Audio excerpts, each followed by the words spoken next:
प्रिय श्रोता बंधु नमस्कार।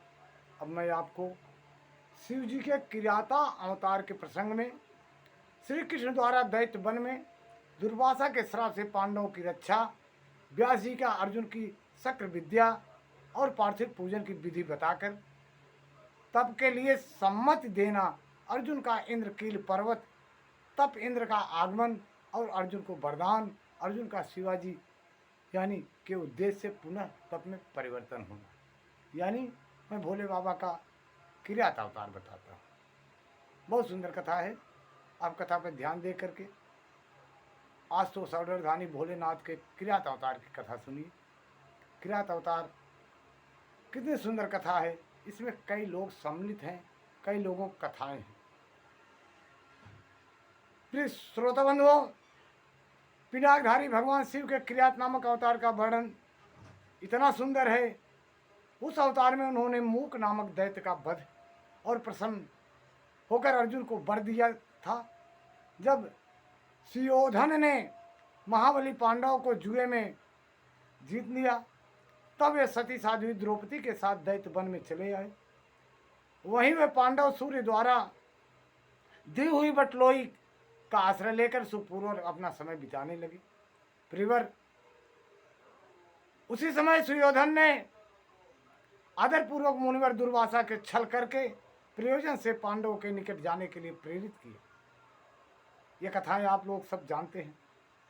तब महर्षि दुर्वासा अपने 10,000 शिष्यों के साथ आनंद पूर्वक वहां गए और पांडवों से मनानुकूल भोजन की याचना की।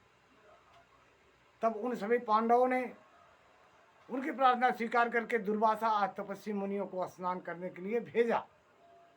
प्रिय श्रोता बंधु, मुनीश्वर इधर अन्नाभाव के कारण वे सभी पांडव बड़े संकट में पड़ गए और मन ही मन प्राण त्याग देने का विचार करने लगे, क्योंकि जितना भोजन था सब समाप्त हो गया था।